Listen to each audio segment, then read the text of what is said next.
Est-ce que la fin de l'analyse d'Alain Jules Meignet et l'analyse faite de la situation par Souleymane Hamzat confirme la thèse justement selon laquelle au départ ceux qui ont pris le pouvoir n'étaient pas véritablement sortis pour prendre le pouvoir, ils étaient sortis peut-être pour autre chose, mais le fait que les choses se soient passées aussi facilement ait poussé ces derniers à vouloir un peu plus, et par la suite, dès qu'ils ont eu ce plus-là, ils étaient obligés de se chercher un leader, notamment le colonel Zungrana, ce qui pourrait expliquer tout ce flou, on le dit encore, autour de cette situation sécuritaire au Burkina Faso.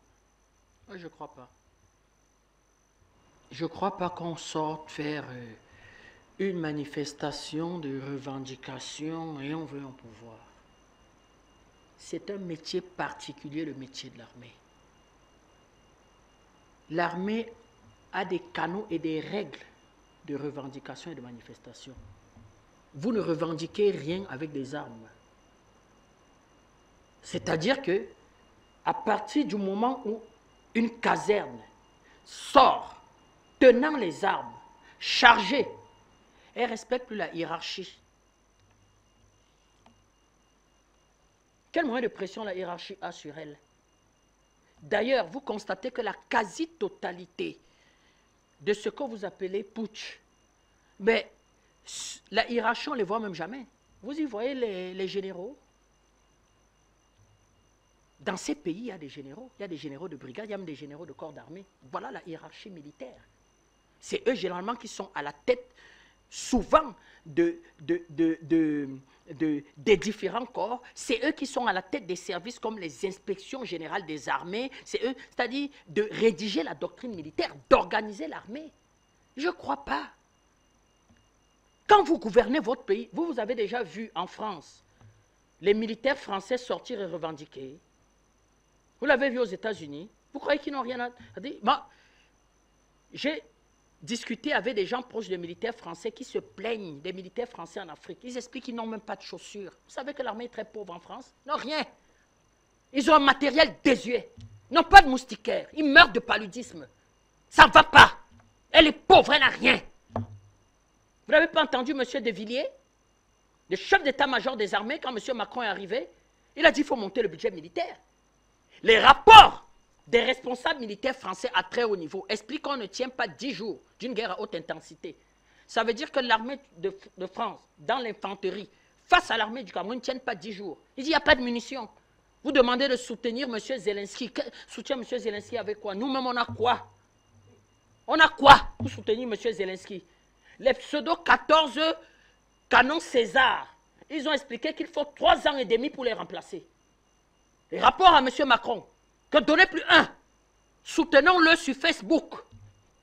Soutenons-le à la télévision. Mais on ne peut pas se permettre, nous, de soutenir ce monsieur à partir de... Pour revenir à la situation du Burkina Faso, je ne crois pas. Vous n'avez pas vu les photos de M. Damiba avec les coupes de champagne? C'était un jouisseur. M. Janvier Henry, quand on dit que c'était un voyou, c'était un bandit, un voyou. Qu'est-ce qu'il foutait à la tête d'un pays? Mais vraiment, moi, M. Tatsinda, j'attends la déclaration. Mon ami Hamza, lui, c'est un spécialiste. Il analyse, il sait. Nous voulons même la déclaration en direct de cette émission. Je vais plus loin.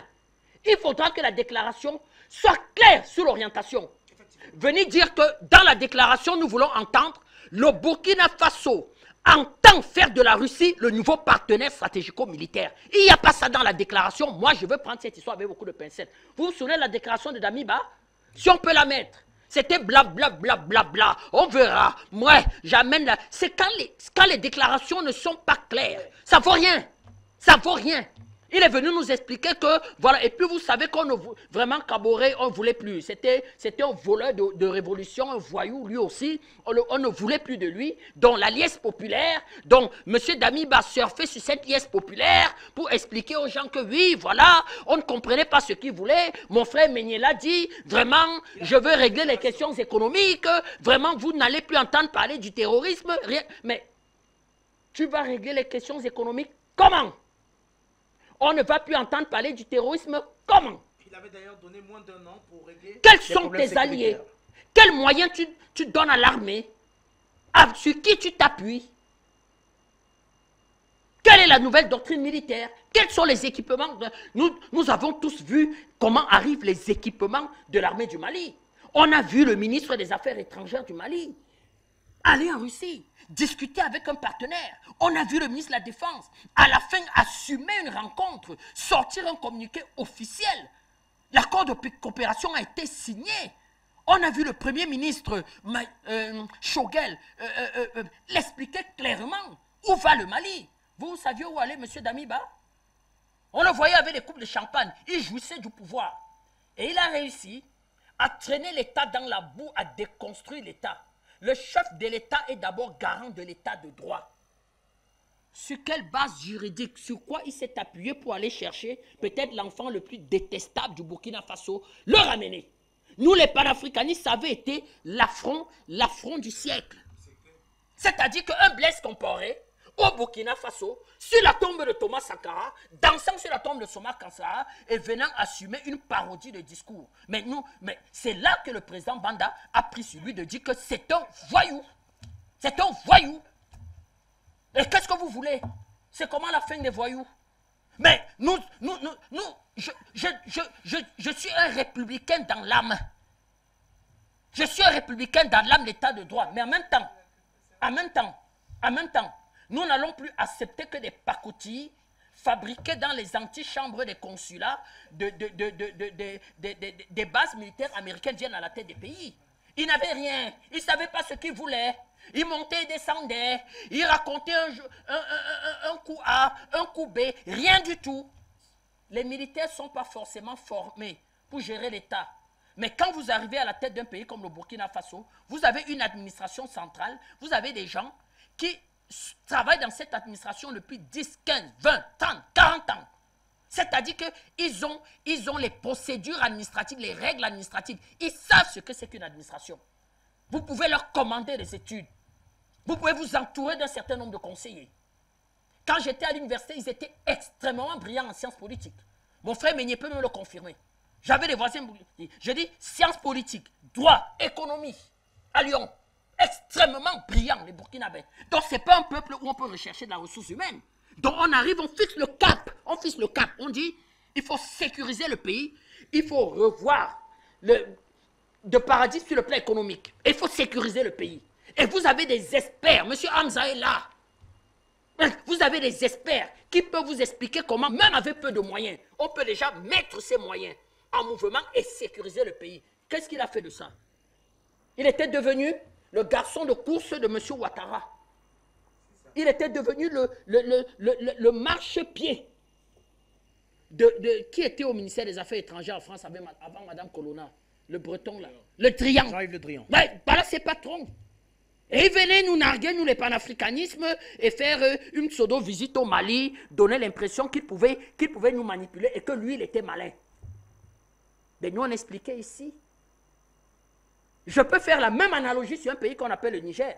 On le crie ici depuis que ça ne va pas au sein des forces armées du Niger. Vous attendez qu'un jour, attendez à la fin de l'année, on risque de faire la même émission comme ça, s'agissant du cas du Niger. Nous, on n'en appelle pas coup d'État, on le constate. Hein.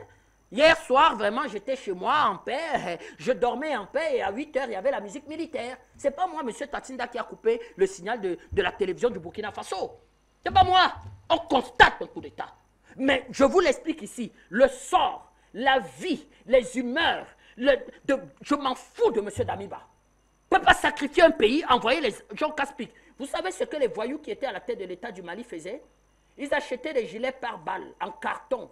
Ils donnaient à des militaires maliens et ils facturaient le prix de gilet par balle réel et ils mettaient l'argent dans la poche. Mais c'est ce que tous ceux qui géraient le Mali ont fait, c'est-à-dire que détourner le budget militaire. Mais avec M. Damiba, qu'est-ce qui a changé? Absolument rien du tout. Les magistrats vont sortir et faire une déclaration et dire que cette démarche de faire venir Blaise Compaoré au Burkina Faso, nous ne nous engageons pas, on ne se reconnaît pas. Le Conseil supérieur de la magistrature va protester. Mais sur quelle base juridique? C'est qui ce monsieur? Et c'est ça. C'est ce genre de chef d'État que Paris aime pour vous. Son petit ambassadeur vient narguer les gens, se tient et tient des discours. Vraiment, on en appelle à la paix. Je suis même surpris que Paris ne parle pas, parce que Paris n'a plus à parler. Si Paris ose, d'ailleurs, si l'ambassadeur français au Burkina Faso ose l'ouvrir, Parce que dans des situations comme ça, vous entendez, le Quai d'Orsay en appelle à la réconciliation, le Quai d'Orsay en appelle au calme. Quel calme? Oui. Monsieur Damiba est entre les mains de Barkhane. On demande à Barkhane que libérer Monsieur Damiba. Et c'est pour ça que ça nous gêne. Donc, les conciliations continuent après. Il faut rapidement que le patron de cette affaire s'exprime. Effectivement. Je répète qu'il faut rapidement, le plus rapidement possible, que le patron de cette affaire s'exprime. Rassure le peuple, rassure les panafricanistes. Et dans la déclaration, il ne sera plus question de blablabla. Non, non, non, non, non, non, non. Il faut des orientations claires. C'est-à-dire que ce soir, en s'exprimant là, il doit donner une orientation stratégique sur le plan militaire, il doit donner une orientation stratégique sur le plan géopolitique, il doit donner une orientation stratégique sur le plan politique. Quand on gère les révolutions et on veut sauver les peuples, on n'a pas peur de la mort. Hein. De plus en plus, ceux qui vont venir gérer nos États, s'ils ont peur de la mort, qu'ils restent dans leur maison avec leur famille, ils gèrent leur bien-être. Quand on vient gérer le destin d'un peuple, on est prêt à y déposer sa vie. Les Oum aurait pu négocier avec Ramadier, Oum aurait pu être vice-premier ministre d'Aïdjo, Oum aurait pu être premier ministre. Il a donné sa vie. Monsieur Sankara aurait pu biaiser son discours. Il vivrait une retraite tranquille. Patrice Lumumba également. Et tout cela. Monsieur Lumumba serait le premier ministre d'un autre voyou comme Mobutu. Vous serez content? Donc, des gens qui viennent assumer le destin des pays, qui viennent mettre... Non, considérez vous-même comme déjà morts. Donc, rapidement, la hiérarchie de cette histoire, les gens doivent s'entendre dans le modèle malien, prendre les gens charismatiques de tous les corps d'armée. C'est ça qui a constitué le noyau dur du pouvoir malien. Il y a des unités militaires. Les militaires savent quels sont leurs chefs qui sont respectés. Moi, j'ai des petits frères colonels dans l'armée du Cameroun. Ils me disent, monsieur Tatinda, tel, c'est un grand militaire. Quand tu nous parles, on écoute. Les militaires le savent. Chacun dans sa profession sait qui est valable, qui est sérieux, qui est compétent. Donc, ces chefs des différentes unités militaires n'ont pas besoin d'une heure de temps pour se mettre d'accord. Et dire que, pardon, vous avez vu le Tchad?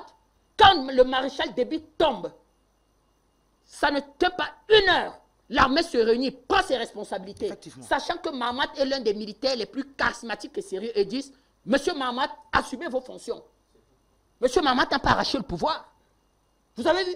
S'ils avaient attendu une heure de temps, eh bien le fact serait en N'Djamena. Serait été bain de sang. Et c'est ce que Paris voulait.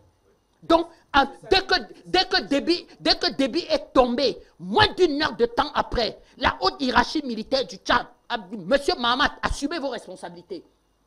Et le général Mahamat va assumer ses responsabilités. Il va stabiliser ce pays qui est allié du Cameroun et qui est ami du Cameroun.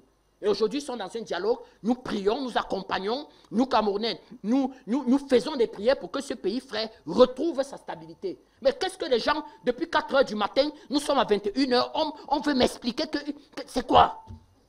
Donc que les gens soient sérieux. Nous serons intraitables. Même Zungrana. Zungrana vient me faire un discours flou, évasif, dont on ne comprend pas les sens. Je dirais même lui là, il peut être un voyou demain. Donc, Zungrana, les noms ne nous impressionnent plus. Nous, les panafricanistes, on juge aux actes. Que le discours soit fait et que dans le discours, il y ait des orientations dans le discours là. Que je prends sur moi d'assumer et d'orienter ce pays vers un nouveau partenaire stratégique qui est la Russie. Nous allons travailler avec. C'est un tort de travailler avec la Russie. Pendant 60 ans, nous, on a travaillé avec la France. La France n'avait pas accord coopération de défense avec vous. Pourquoi aujourd'hui, on ne peut pas avoir avec d'autres? Voilà ce que nous, les panafricanistes, nous attendons. Quant à la gestion de monsieur, dès que l'armée sort, dès qu'on a pris la radio, la télévision, moi je préfère les appeler des militaires dissidents. C'est des militaires dissidents. Pour vraiment, c'est les mots de l'ambassadeur de France. Selon que ses intérêts sont en jeu, ils vous appellent poutistes. La France même les appelait patriotes ou même vraie armée. Donc pour moi, c'est des militaires dissidents qui ne s'entendaient pas avec une hiérarchie corrompue, de voyous qui sont arrivés aux affaires, qui n'ont pas pu lever. Monsieur Damiba, regardez ce que la CEDEAO va faire vivre au Mali. Pour sortir? Je chute là-dessus. Pourquoi il ne s'est pas prononcé? Monsieur Doumbouya qui est arrivé, ce n'était pas notre ami. Effectivement. Monsieur Doumbouya est arrivé, nous avons fait des émissions ici dures. Il a été lynché d'ailleurs. Mais il s'est prononcé, il a eu le courage de se prononcer et dire que je ne m'associe pas à cette solidarité de pacotille pour détruire le pays de mon frère malien. Monsieur Damiba, quand on mangeait le Mali à la sauce de la CEDEAO, parrainé par la France. Vous l'avez entendu parler. Il était là, il voulait qu'on l'oublie. Donc, il se cachait là, il tournait en rond. Non, on ne peut pas accepter ça. Vraiment, que rapidement, je dis rapide, dans les minutes qui viennent, que la situation soit clarifiée par un discours patriotique qui va donner les grandes orientations. Monsieur Zoungrana vient à la télévision, il nous tient un discours flou. Je ne suis pas convaincu que je le soutiendrai. Nous voulons aujourd'hui, c'est-à-dire que l'heure est grave, comme aime dit le président Banda, l'heure est grave. Le CEDEAO joue son avenir, des millions d'enfants africains jouent leur sécurité et leur vie. On ne peut pas se contenter de discours de personnes qui viennent. Non, non, non, non, non, non, non. L'Afrique est en guerre et on sait contre qui.